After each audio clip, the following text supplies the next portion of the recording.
Simon the Zealot. This is the first time that we've ever heard of him, and he's only mentioned in 3 verses in the entire Bible. And yet, he's a very important person in Bible history, because if it weren't for him, Jesus probably wouldn't have been crucified. Now, let's meet Simon. Simon was a Jewish zealot living in the town of Bethsaida.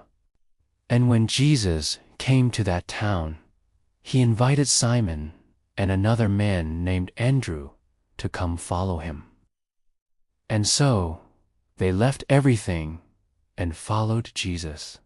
Now, the word zealot actually means someone who's zealous for God. In other words, someone who's passionate for God. The problem is they took that passion and they turned it into violence. They wanted to fight against the Romans and get rid of them. They were willing to die rather than submit to the Roman Empire, and they recruited other Jews to their cause.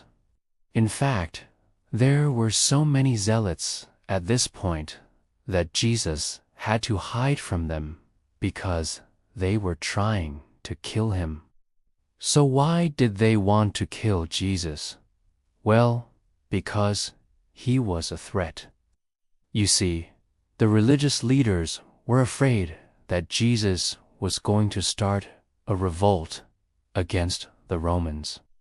And if he got the people fired up, and then he got killed in the process, then what would happen to the Jewish people? They'd be wiped out. So Jesus had to be eliminated. And you know how they say there are no coincidences in the Bible. Well, that's an example of that. God allowed these zealots to plot against him because he knew that he needed to be crucified.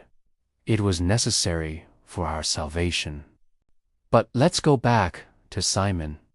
Simon hears all of this and he says, "Wow, these guys really hate Jesus.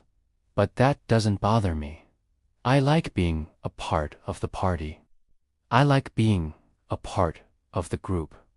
So he didn't leave. He stayed with the group. And later on, when Jesus was arrested, Simon Peter, who was also a zealot, drew his sword and cut off the ear of a servant in the high priest's courtyard. And when Jesus saw this, he said, "Put your sword back in its place. Now is not the time for violence. Now is the time for you to be wise." And Peter, along with the other disciples, left and went back to fishing. See, they all went back to what they once were before they became followers of Jesus. But Jesus didn't give up on them. He still called them to follow him, even though they failed him. So what's the lesson here? Well, never think that it's too late for God to use you. Don't let your past determine your future. And try to earn God's favor by doing good works or by being a part of a group. Simply put your faith in Jesus and he will save you. This is the story of Simon the Zealot. And if you'd like to hear more Bible stories, just search for more videos.